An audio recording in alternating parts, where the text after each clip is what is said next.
Hello and welcome to the first full afternoon session of the Living Longer, the New Age for Aging Fellowship Program. We have had the privilege of spending the morning on Capitol Hill, hearing from a journalist from Politico and also from Vice President for Government Affairs for AARP. But this afternoon we have the special privilege of hearing from the Commissioner of the Bureau of Labor Statistics here in DC, Willliam Beach.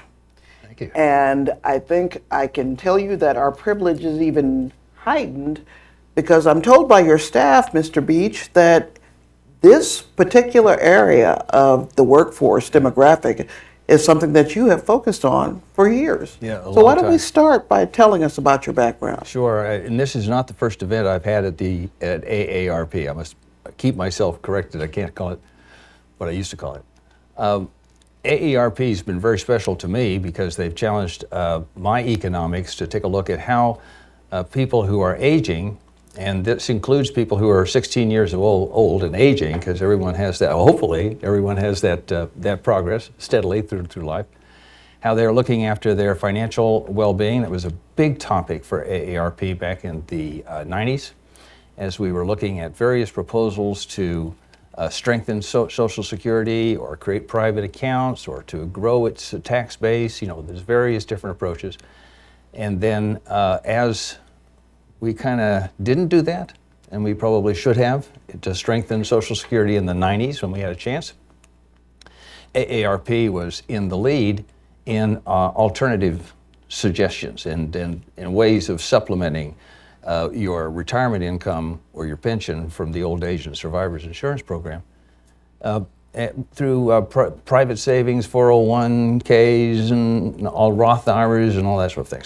So I've been very attached to this, and labor economics is all about how workers prepare themselves for everything in life, how they are more productive to earn higher wages during the years in which they have payroll employment, self-employment, how they start businesses, and especially since 50% of the labor force growth in the past 30 years has been because of immigration, both documented immigration and undocumented immigration. 50% of our labor force growth in the past 30 years. This is a topic that's also central to the topic of immigration reform, because we have a very large and growing population of people who are first and second generation immigrants. And those people have to start oftentimes from the very first rung in the economic ladder. So I've been active in this. I was with the Pew Charitable Trust for a while on their board of the Economic Mobility Project, and economic mobility has a lot to do with your ability to create assets. I hope we can talk about assets during this hour. It's a very important subtopic in this area. Long answer, but I have been connected into this topic for, it seems, most of the time I've been in Washington. But who hasn't? I mean, it's a central part of what this town has both succeeded in doing and failed to do. And now we are in a position where, you know, average savings for retirement, median savings for retirement right now are just $30,000, which is not enough. Well, you're certainly the perfect person to help us drill down on this specific demographic. Sure. And so I guess I'll start by asking you, what is the key aspect of this demographic that journalists need to sort of keep upper mind and recognized as they're interpreting their coverage? So there are a number of features in the demographic, and let's first define our universe of discourse. So retirement now is, we're in the second generation of retirees. If you went back 3 generations, you would find retirement was not as common, and 4 generations ago it was not common at all. So the first thing we should recognize about retirement, it is mostly a post-World War II phenomenon. The very first pension in this country was issued by an insurance company in 1879. So if you retired prior to, say, 1860, you probably were like Benjamin Franklin, who got to be 80 years old. God knows how Benjamin Franklin got to be 80 years old with his lifestyle. But he did, and so he just slowed down. He had his own business. People who retired were people with assets. Otherwise, men and women lived their lives using their bodies primarily as the tool of production. If we look to the period prior to industrialization, when we were all, pretty much all in agriculture, we would most likely, if you were male, have major musculoskeletal and vascular problems by the time you were 40, simply because of injuries that you sustained. And with those injuries, you had a good chance, if you got to be 40, of living till you were about 55. And that's about it. Your last few years might be spent in poverty because most people were poor, their families were poor, they didn't have assets to look after the people who were older. If you were female, you were most likely to die in childbirth. That was your greatest likelihood. If you survived to your 5th year, because infant mortality was so high, if you survived to your 5th year and you were female, you were pretty good until you were about 14 and you had your first child. And then because of the absence of antiseptic techniques, primarily techniques, we're not talking about rubbing alcohol here, we're talking about clean birthing chambers, airflow, all the things that we just take for granted now. The biggest cause for women mortality under 25 was childbirth. Life expectancy at birth in 1900 was 42 and a half years, but that's at birth. And it was so high because you had these massive infantile diseases that just little children were. One of my favorite stories, you probably have heard of the book, The Decline and Fall of the Roman Empire, largely because I suppose many of you have read it, being journalists, you read a lot. Edward Gibbon was the author, 18th century English historian. He was Irish. He was the 11th Edward Gibbon in his family because his parents kept naming the boy Edward Gibbon in the hope that one of them would live.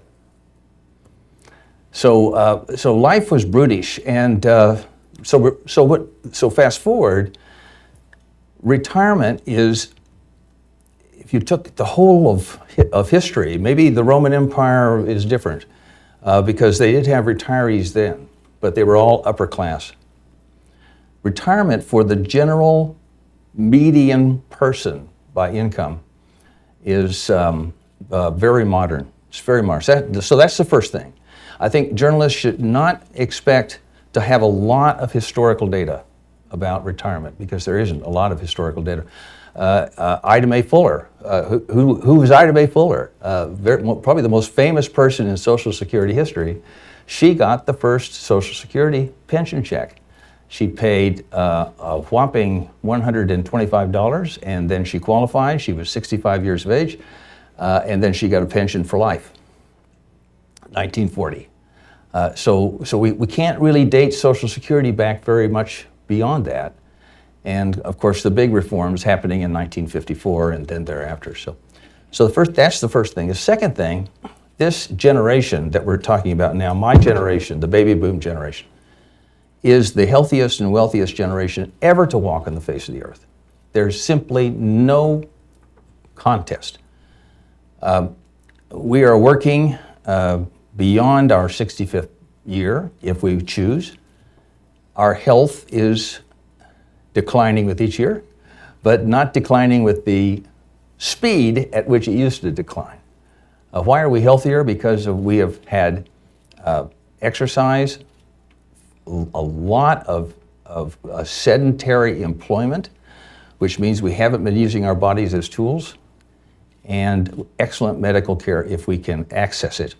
And medical care is more accessible than it ever has been before. It's just a fact. We're the wealthiest by far.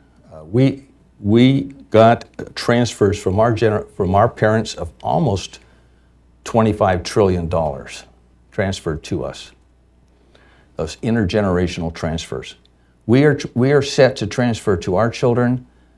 Estimates are somewhere close to $60 trillion in assets. So we have more wealth, we have more income, we are healthier, we are more educated than any generation ever to achieve the median age of 70, ever. And so I think that's another phenomenon. Our assets, I think that's where I'd like to, again, to get to. The assets of this generation are extraordinarily unequal. So we're the wealthiest generation with the most imbalance in assets. If you looked at people who achieved 55 years of age, which would be like our 70 years now, or 75, 55 years of age in the 1900 period, we were almost all endowed with the same level of assets. We had a little cash, we probably had a little property. Most of it was personal property as opposed to real property. But there wasn't a big distribution of wealth. Once you excluded those who, a very small population that owned the land or owned access to capital. Now we have so many more people who are wealthy, but the distribution is enormous. This doesn't necessarily mean that the bottom 10% is poor. It's just that they are way distant from the top 10%. So we've had this massive explosion in the tails of asset growth, and that continues to be the case because owning assets creates a greater probability that you will acquire more assets. So owning assets, you have this business going on there. Three very important things that certainly I hadn't thought of if you really drill deep. In other words, retirement being a relatively new concept. We're the wealthiest cohort in history, but the inequality. Yeah.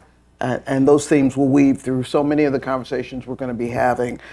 But because you deal in data and statistics, I wonder what the National Longitudinal Survey tells us about the reasons that people are staying in the workforce longer. Well, you did me the courtesy of giving me the questions in advance. And my staff has prepared just really quite some lovely things, if I could get to it here. So the National Longitudinal Survey of Youth is a survey that is fielded every other year by the Bureau. And what do? We follow the same people across their life. If you are interested in what that might tell you about America as it grows, then you want to follow the cohorts that we have in our National Longitudinal Survey of Youth. So we have a cohort which is called our 1979 cohort, and at the time that we began tracking these individuals, they were between the ages of 14 and 22. So I was married in 1974, and so I kind of fit into that cohort, the 79 cohort, a little bit older than that. So the last collected data was in 2018 when this cohort was 54 to 61 years of age. We asked them a couple of questions, and I thought I might share some of those answers with you. We asked them, estimate the chances that you will retire by age 62. 1/3 said no chance, no way. 1/3 said absolutely certain. So I think that's really interesting because what we've seen in the retirement demographic is earlier and earlier retirement. People are able to, they have assets or they have income from others that allows them to make that retirement decision before 65 or 66 for this generation. 1/3 of the ranges where the answer says it's 50-50. So you had 1/3 that said no way, 1/3 that says yes, absolutely, And they're not quite old enough yet to retire, but they're looking out at, they're planning on it, and there's a lot of uncertainty. We asked a question whether your health limits the kind of work that you do. Now remember, the ages here now are 54 to 61. At age 24, this cohort, the 79 cohort, said only 3.5% responded yes. My health limits what work I do. By the time they were 54, 20% responded yes. So one out of 5.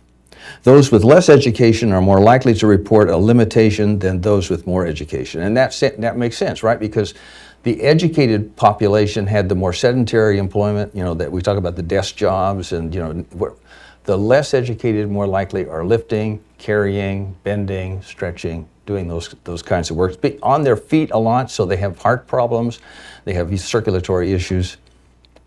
I sound like a doctor. When we asked about tasks, age 52 to 59, 54% of men and 42% of women said they spend less than half their time on physical tasks. So that's of course a big change from prior history. 43% of men and 54% of women said they have face-to-face jobs where they are interacting directly with people. So there's some very interesting things. Now we're doing a new cohort, which you'll be very interested in. This cohort will be, again, age 14 to 21. We will field that cohort for the very first time next year. The survey will go out next year. So we're organizing the cohort now. What does that mean? We are finding individuals who will allow us to ask them questions every other year for the rest of their life. Isn't that great? And we'll find several thousands of those people. We don't need a lot, but we need them to be representative of the population, both in gender and race and ethnicity and geography and health status and all those characteristics. So what we're doing now is we're very carefully drawing the sample, and won't that be an interesting group? This is getting at a question that I put to our speakers this morning. When it comes to analyzing this demographic, are we talking about two sets of people? So in other words, there are those who continue to work because they have to, and they have no choice. And those who, for other reasons, they're educated, they may have been downsized. But should journalists really keep that in mind when it comes to producing their stories? Absolutely. I think that's so this is so in statistics, we have two types of populations. We have homogeneous populations, everyone is pretty much alike, and we have heterogeneous populations. There's a lot of differences. The retired population, or the population moving towards retirement or moving towards older age and working, is a very heterogeneous population. Right now, the labor force participation rate of people who are age 70 and above is about 9%. We're expecting in 2035 that to be around 16%. Yeah. So I sometimes put in my speech, but it's now deceptive, and I don't want to be deceptive because I'm the commissioner now. I used to say, what's the fastest growing cohort of workers in the United States? And the answer would always come back, 16 to 19 or 20 to 25. And it's always above 70. But of course, that's just percent change, right? That's just percent change. But we're now looking at a reality of a lot of older people working. So if I could, that also is two halves of the same story. One half working because they have to. We all have seen the case of the Walmart greeter who has to be there, the cook at McDonald's who has to be there is obviously retired. Maybe they choose to work, but so often they need the money. They're not prepared. And then the bigger population there are those older people who have all these assets and they're starting businesses. One more thing, during the pandemic in 2020, we saw an enormous spike in new business registrations. If you go to the Census Bureau, it's got a wonderful site on business registrations. A huge spike. I mean, it was just unprecedented. Almost all of that was in what we call employ-less businesses, businesses that did not have employees. And we think that a lot of those businesses without employees that started in the pandemic were older people who had the assets, cashed the assets in to start a business. So I think that's another thing that journalists could look at, is the growth of elderly businesses. And there might be some reason for that. Here's another interesting fact. I think another great story. There's a rising percentage of elderly people who are raising their grandchildren. I have the data here, but I'm just going to do it from memory. There are about 600,000 grandparents between the ages of 40, because you can get some really young grandparents these days, and 54 who are working and raising children, their grandchildren, raising them. They're principal, and there are 849,000 children associated with those grandparents. Double that for the grandparents who are not in the labor force, who are raising, and double that children of their children, so or their grandchildren. So one of the things that is a good story now, I think it's an undone story. I haven't seen a story on this story, is all of the grandparents that are raising kids. And look at the demographics, look at the geography, look at the income, see what's going on there. My guess is it's all across every possible income Well, there's some category. intersectionality going on there as well, because I think, wouldn't you say that part of that is fueled by the opioid epidemic? And certainly during the 80s and 90s, the drug problems in different communities, we saw grandparents raising children at that point as well. Yeah, no, that would be my impression. I also think that we're looking at a cultural change, because half of our labor force growth is in immigration. There may be more of a tradition of grandparents raising grandchildren. So that's another aspect of this, to see whether or not that's playing a role in the growth of this important demographic. Well, let's talk about some other themes that are sort of prominent in media, and that is, we've all heard the term the Great Resignation. Oh, yeah. And just the other day, someone told me about the Great Shedding, which is companies that once the pandemic eased and they began to usher people back into the fold, that they were letting go some of those older workers. So how do journalists avoid doing sort of stereotype stories or falling for the sort of the tropes that are out there, Right, and use statistics to help them really tell the story? Sure. Well, we would like you all to start at the Bureau of Labor Statistics. I think you should definitely do that. So if I could, I'll just basically tell you that the Bureau of Labor Statistics is the oldest. The census is older, but the census was an irregularly stood up organization, only once every 10 years.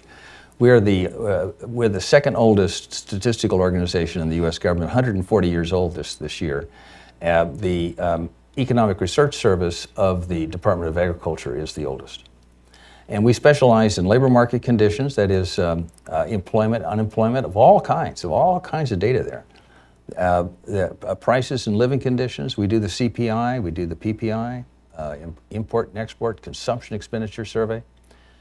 We do a wonderful, and it's not really studied that much by journalists, I don't think. We do all the productivity analyses and statistics. And then we also do working conditions, injuries, illnesses, on the job, which is a great treasure trove. Now, if you were looking at the Great Resignation, I think you'd want to start with labor force participation rates by age.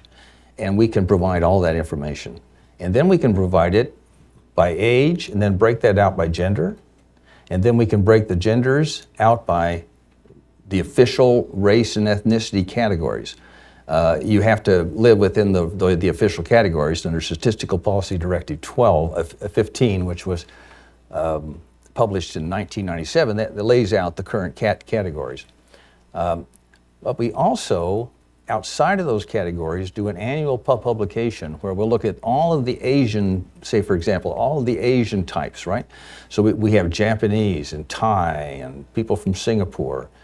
We can do an annual survey there. So you can get labor force participation rates by origin, national origin, as well as by the official categories. So I would come to BLS and I would start there. In this demographic that we've been talking about, above 54 and on, the drop in the labor force participation rate and starting in March of 2020 was unprecedented. It was just enormous. And that had two roots. We used to think it was just one. I asked a question in my current population survey every month starting in May of 2020, are you unable to work because of the coronavirus? And a lot of the people who answered yes to that in our household survey were people who were above the age of 54. And so we thought, well, nailed it. These people are worried about getting sick. Didn't nail it. They took advantage of the pandemic to retire early. And we failed to follow up on that. And then it became apparent about 6 months later, as we did other kinds of analyses of this group, that there were two populations there. One that was genuinely afraid of getting sick. We were all afraid of getting sick, so we just generalized to that population and said, well, they're all afraid of getting sick. And I'm talking a lot of people here. We had about 8.5 million people leave the labor force in April and May of that year. Now we're not talking about people who got fired, who were laid off. I mean, we had 20 million people who were laid off in April alone, but we're 8.5 million people who left the labor force. So I think that's a good story. I really, looking into the labor force participation rates by gender, by race, who left the labor force because they were worried about the pandemic financially, or from an epidemiological standpoint.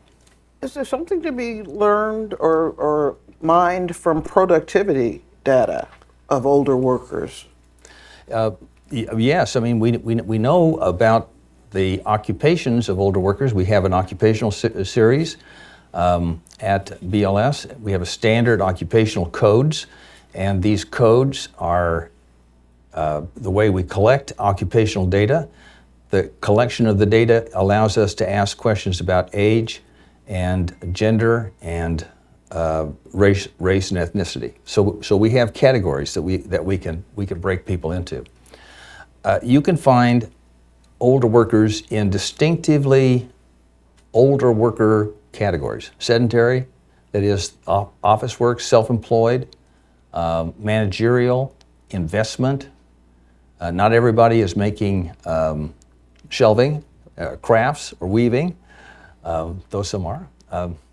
So yes, I think that would be a very good thing to, and then of course, are older workers, while they're younger, are they preparing for employment and their older years if they want to? So you would want to look at a migration study. How are people, when they're 50 or 40, migrating up into things that they can do beyond their 65th birthday? So there you could use the longitudinal survey. So I think there's really quite a bit to do. If you want to write in this area, I'm sure everybody wants to write, you wouldn't be at this conference, right? You need to just call me or call BLS, and we will connect you to one of our analysts, and they'll walk you through the data. We do a lot of that. We have a good reputation in town of answering our calls the same day that you make them, unless you make them at 8 at night. Then we'll get back to you. You may rue the day. No, you made that promise. I'm eager to have you ask those questions. Oh, great. Well, listen, let's move now then to the issue of telework. How has that played a role in the either rise or expansion, however you want to put it, of older workers? Has it been an opportunity? Absolutely, it's been an opportunity. We have, so So one of the questions we asked in the current population survey, that's the survey you want to ask about if you call BLS, is CPS, current population survey. That's our survey of households, 60,000 households every month that we survey around the country at great cost, by the way, to the Bureau. We ask, are you teleworking because of the coronavirus? So in May, when we first published, 31% of payroll employees, people who were working for another person and getting a paycheck from that employment contract, 31% said they were teleworking because of the coronavirus. Now we probably had on top of that somewhere around 7% of the population that was already teleworking. So it's possible that we had something close to 40% of the population that was teleworking full-time because of the coronavirus or because of telework, and the telework platform was being developed. Most of the employers in another survey that we do called the Business Response Survey, when we asked the employers, are you going to continue to have telework when the pandemic is over? We got a 60% response rate that said yes. We think telework works for us, and we're going to continue to do the telework platform when the pandemic has disappeared. So I would encourage you to take a look at the Business Response Survey. It is published on an annual basis, not on a monthly basis, and comes from the Quarterly Census of Employment and Wages, which is a complete census of all businesses in the country. That's 11 million. It's the only mandatory survey that we have. The older workers are working more and more in telework platforms.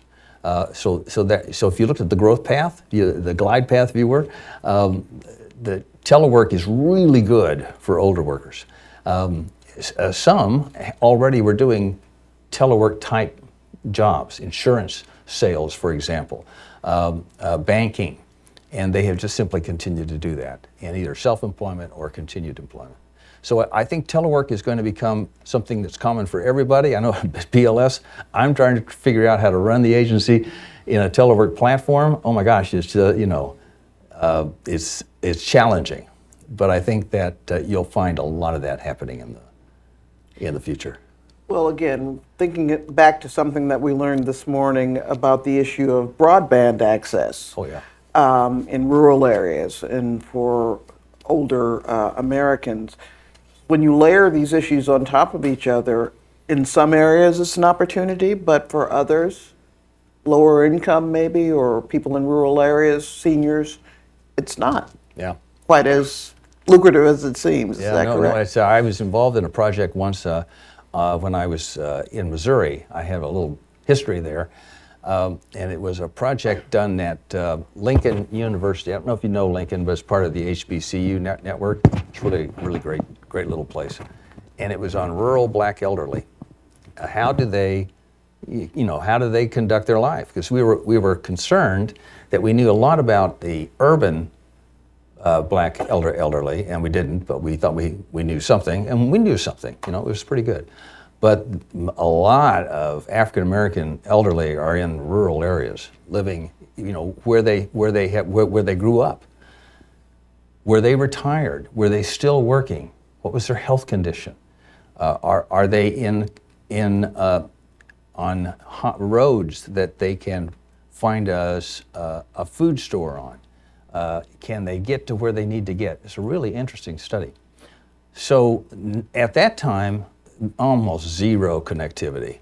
Well, I mean, rural telephony was everybody had a phone or access to a phone, but internet, come on, didn't have that. So I'd be really interested to go back into that study and see now, take those households, or most of them have probably passed on, but they're probably in that same neighborhood. There are other people who are retired, and see how high that internet connectivity is. Mainly because it connects you to healthcare and to essential services. I don't think there are that many businesses in rural America that would, well, there are probably some, but mostly what's done in rural America right now is healthcare. That's the biggest. Telemedicine? Telemedicine, yeah. You go to any of these really small towns, and that's the biggest employer, would be the hospital. So that would be a very interesting study. You ought to get a hold of people at Lincoln and see if they're doing any work in that area. I'm going to ask one more question, and then I'll open it up to the group, and that is connected to the Consumer Expenditure Survey data. Oh yeah, I got good stuff on that. What can that tell us about this piece of the workforce? So you're asking about a survey which is our oldest survey. It goes all the way back into the 19th century when we would survey households on what they were spending, called the Consumption Expenditure Survey, in order to develop an index of price change so we could settle labor disputes. My predecessor's job prior to the Wagner Act was to be the chief labor negotiator of the United States government. So I would go out but my predecessors would go out to strikes, and they would try to settle strikes, just like we did this possible railroad thing. Could still unravel, but and we would take the CPI with us in order to figure out what the escalator clause had to be in the contracts. And we built the CPI on the Consumption Expenditure Survey. It's called our sampling frame. All right. Well, today we continue to do the Consumption Expenditure Survey, and it's fascinating what it tells you. It's done every year. There are more stories about the pandemic in the Consumption Expenditure Survey that have never been told and ought to be told. And all you have to do is get on our website, and 2 clicks away, you've got it. Give us one. Well, Put you on the spot okay, here. All right. So in the 65-year and older group, between 20 and 21, that is between the year 2020 and the year 2021, expenditures grew from 47,000 to 52,000. They grew faster in that group than they did in any of the other groups. Older people had a 9%, almost a 10% change in their expenditures in those two categories. What did they? Let's just look at entertainment. In 2020, people who were 65 years and older spent $2,300 on entertainment. That's amazing. I don't know. I'm in that group, and I don't think I spent $50. But I'm working, well, I don't have any time. The next year, once we're out of the pandemic, that jumped up to almost $3,000. It's almost the same amount that was spent by the 55 to 64, which had the biggest expenditures on entertainment, way higher than the 25 to 34 group. So older people were spending more on leisure, and I guess that kind of makes sense. In 2021, individuals ages 25 to 34 spent 5.5 hours in work, 3.9 hours in leisure, and 1.6 hours doing household activities. Honestly, I know my kids don't do any household activities. Individuals age 65 and over spent 1.1 hours in work compared to 5.8. 6.9 hours doing leisure and sports, twice what the younger people did. And 2.7 hours in household activities on non-holiday, just twice amount. Sleeping, grooming, and personal care were about the same for each age group. So they were about doing that same amount. The interesting thing we get out of the Consumption Expenditure Survey and the Time Use Survey. So there's another survey that's related to the consumption. How do you spend your time? Because that's pretty important. If you are a 21-year-old single male living at home, when do you take a shower? Yeah, right. It's between 11 and 1. Yeah, you totally get that. Okay, good. You totally get that. And the number one thing that they do at home, is play video games.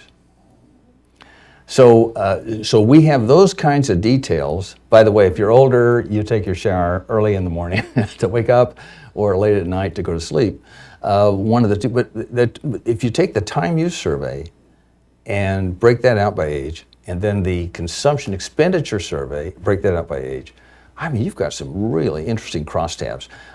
You can also break that out by gender, you can demographic group, and a little bit of geography. The time use survey is only 4,000 observations per quarter, but still, it provides a lot of really good information. Well, I can't wait to turn 65 so I can start spending my $3,000 on activities. Yeah. Let's open this up for questions.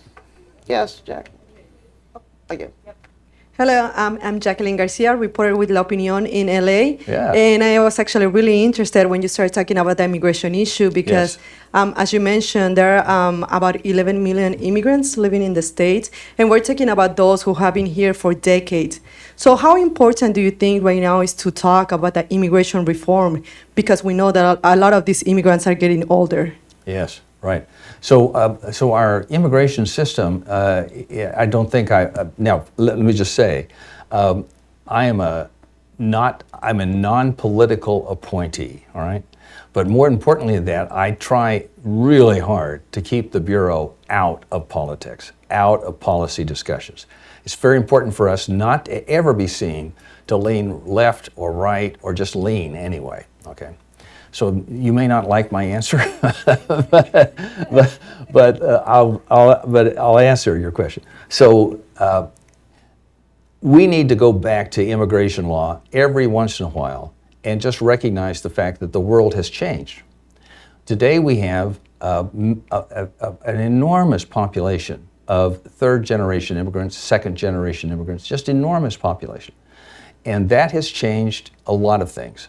We have a family reunification system in our immigration policy. So we have so many people who are here legally and now resident, maybe they're US citizens, maybe they're green card, and we have a lot of families coming in because they are eligible to join their families in the United States. So does our immigration system accommodate that? And does our healthcare system recognize the need to give new immigrants immediate healthcare and to give immediate access to education? From an analytical standpoint, I'm really interested in how rapidly the immigrant that's already here helps the new immigrant find a job, and what those familiar and cultural networks are in the labor markets. I think they're very real. We know that immigrants who come in legally, because that's very important. It's easier for them to find work and to get job increases and wage increases. I'm really interested in how rapid those moves up in income are. I think that's a very important thing. We don't have enough H-1B. We don't have enough farm labor. We don't have our visa system is really behind the time. And I think that's recognized by everybody in this debate on whether to have comprehensive immigration reform or not. So it's time for us to act on immigration policy and immigration law. It was time for us to act in 2005, to be honest with you. And I wish we had. Sorry, a second question. Have you seen or are there any statistics that shows what's the number of baby boomers of undocumented immigrants? Because all these numbers are very broad, so we don't even know we know that there's a lot of baby boomers that are undocumented immigrants, and we don't know. I don't know if you guys know. So it's really hard to get a good estimate of undocumented immigrants of any age at all. And why is that? Well, they're just not going to answer the questions. However, we have the current population survey, what I've referred to it several times, CPS, and we go into households and we ask people, are you working, are you looking for work? We never ask a question about, are you documented? Are you, and so the CPS is the best place to go to get information about the household, and then you can use very fine modeling and data analysis to tickle out an estimate of the undocumented immigrant population. So most analysts go to the Pew Center for Hispanic Studies, I guess we'd call it. They have wonderful models, and they use the CPS to come up with estimates. They're very reliable. Hard to do that, really hard, because once we ask that question, we don't get responses. Yeah, you can understand why. Hi, I'm Laura Portray with Industry Week, and I was just wondering about temporary workers, how you measure them, and if there's any way to break those down by sector of the economy. Like, Sure. Like, can you track how many manufacturing workers are temps or? Yeah. Good, and the answer is yes, we can. So we ask several questions in the household survey about labor status. We ask, are you working? And they say yes. Are you working full-time? And they say no. Are you working part-time by choice? They say, oh no, I'd rather have a full-time job, but they're working part-time. Are you working part-time permanently? No. Are you working part-time on a temporary? Then we're at your question. So we just bring it down until we're at the temporary worker level. We know that we break that temporary worker into basic occupations, very basic, broad, carpenters, plumbers, that kind of stuff. We break them into very basic industry groups. We break them by gender, definitely, by age, definitely, because it's a household survey, so we know who we're talking to.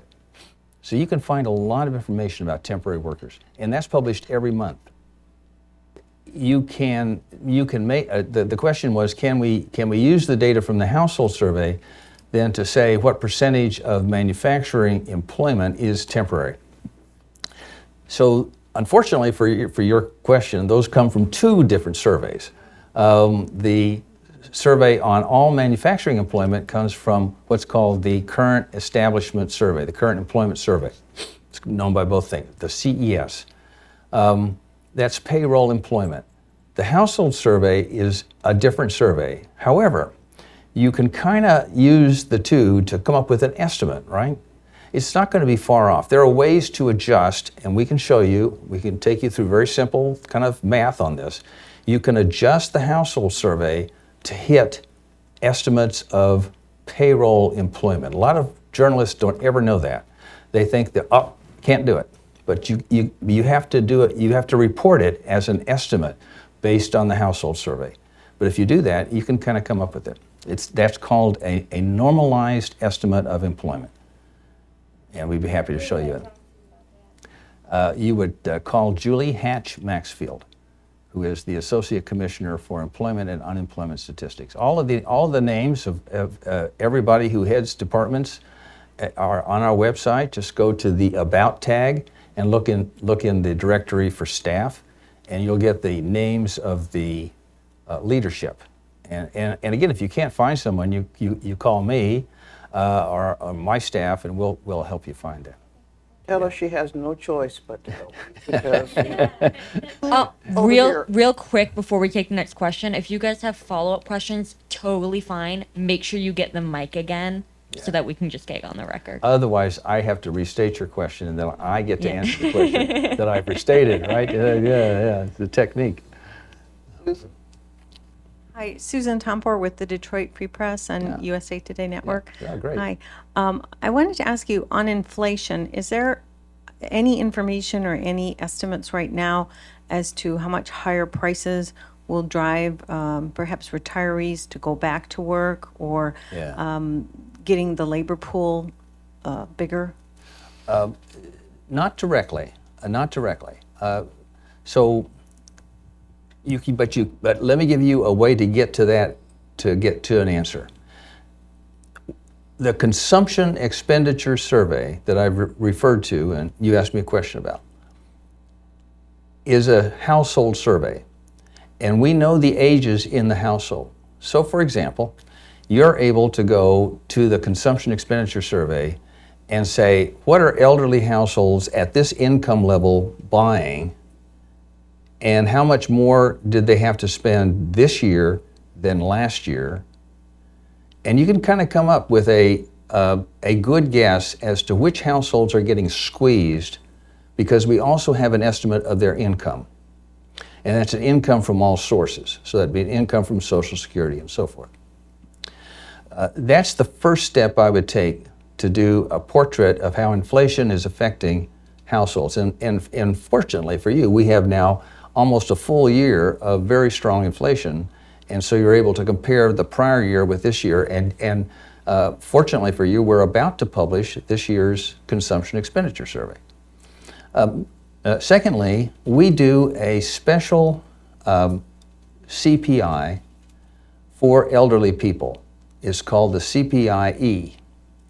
And we do this in order to help the U.S. government do better planning for Social Security and for poverty programs. So look at the CPIE, and you'll get a long time series as to how that has changed over time, and you'll be surprised at how it's changed in the last several years, especially in the last year. The CPIE is not growing as fast as the CPIU, which is the all-urban series, because elderly households have different consumption bundles than the general population, but it's still growing at over 8%. So I would approach the subject in that fashion. Finally, on this subject, next month, I will be the most powerful person in Washington. I get to certify the COLA for Social Security in January. It actually is done by my staff, and I just put my electronic signature on it. So we will have a COLA starting in January, which will be based on the September, August, and July CPI. The September has not been published yet. It'll be published in October. So take a look at that. We have our own guesses as to what the average will be, but it's the average of those 3 months. 2 months are already published, so you're able to do a 2-month average. And you know it's going to be above 8%, right? Because it's been 8 plus. Now, we could have on October, we could publish in October a very low September. That's possible. But if we publish a September that's like the previous months, we're looking at a COLA of around 8%. It'd be very interesting to see how that would raise the income of the households you're finding in the consumption expenditure survey and make it easier for them to afford basic necessities. It would also make an interesting story of how much that's going to cost the government in the next year. Because an 8% increase for 41 million pensioners is a lot of money. Rebecca Knight, Business Insider. My question is about the longitudinal study that you're launching next year with the cohort that are ages 14 to 22. And so these are Generation Z, members of Generation Z who are launching their careers in what we hope will be a post-pandemic workplace. Yes. They've had their schooling disrupted because of COVID. I'm curious about how you're developing questions as part of this survey to really get at their expectations of work, how long they think they're going to work, maybe what they watch their parents go through in their careers. Right. That's a great question, and I know what you're thinking, and it's very important. There are great differences between my generation and the generation we'll be studying, in a lot of things. So we have to be really careful that we're asking the right questions. So how do we develop that? How do we develop those questions? We are currently spending a good deal of time, good deal of money, working with expert panels in the academy and in the government to develop test questions. We're also working with a robust panel of people who will not be in the survey but are drawn from that survey population to ask them, how do you understand these questions? I have a unit at BLS, it's the Office of Survey Methods and Research, that employs psychologists. We have full-time psychologists. If I'm feeling bad one day, I go down and lay on the couch. They are charged with doing cognitive analysis on questions. If I ask you what time it is, are you going to understand that as being a question about the clock? Or are you going to be answering that question about something that's happening in your life? You could ask that question and get into two contexts really matter. So we'll be very heavily scrubbing that. Those questions then will go to the National Academy. We have a contract waiting for the National Academy to do cognitive testing on all those questions, and then we will field the questions in 2023 with publication coming in 24. We'll field the questions also with an escape clause that if we have really screwed it up in 23, we won't publish the results in 24. But I think we'll be okay. We haven't ever had that problem. We have had that problem on our contingent worker survey, which we asked questions there that were not understood clearly by the subject population. So one of the first things I did when I became commissioner is I funded an expert panel of the National Academy of Sciences to look at the contingent worker survey and to make sure our questions were right, as well as how do we at BLS understand the platformed economy, the Ubers and the Lyfts of the world. That's made a big difference, and so we have a very different survey now going out, and we'll be publishing that every other year. But yeah, that's the way we approach survey work. We're fully aware that we will be asking questions from our own cultural reference, and we must make sure that that's scrubbed so that doesn't influence the way that our subject population understands the questions. I think we have time for one more question. Lauren Mapp, San Diego Union Tribune. And I'm curious, I've spoken with caregivers, family caregivers taking care of loved ones with dementia or other chronic or terminal illnesses who prior to the pandemic were unable to work full time. They were either unemployed or underemployed because they had to be at home to take care of a loved one. I'm curious how telework has impacted that, if you've seen any data or surveys that illustrate that. Right. So that's a really great question. We don't have enough information about how telework is evolving in household consumption, household employment. So beginning next month, you'll be reading new questions in the current population survey on telework. We're going to be asking questions that will get us more information about how the household is using telework. And we're dropping our COVID questions because we think the pandemic is over, and we're going now to more detailed work on that. It cannot but be present as a great safety valve for people who are looking after children or elderly parents or neighbors who have chosen to do that, but now have an additional option. They can have a part-time job in a platformed business of some sort. So we're really interested in getting at that. I think that is also heavily geographied. I think that it's not evenly spread across the entire population. You have to live in a city like Washington or Chicago or someplace that's got really good, what am I trying to say, internet infrastructure. But if you do, you are probably going to work there. So watch that space, the current population survey next month. Interesting thing here is that we have seen a revival in child care facilities and in nursing home facilities, both of whom declined precipitously and did not recover for a long time during the pandemic. Just now, nursing homes and assisted care facilities are coming back. They've just been going south just one month after another. That's made an enormous difference to the percentage of people, primarily female, who can now re-enter the labor force on a full-time basis. So we're seeing good, strong growth in the labor force participation rates of women between the ages of 25 and 54. And I think the main reason for that is the return of child care facilities and a nursing home or assisted care facilities where during the day you can go and get senior daycare.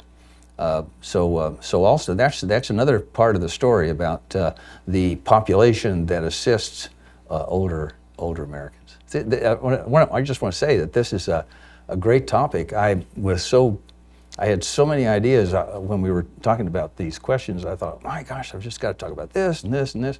But it's just enormous. It's just an enormous area. Well, Renee, you asked me earlier if I miss being a reporter. And after a conversation with Commissioner Willliam Beach, I do, because you've just shared so many terrific Thank you.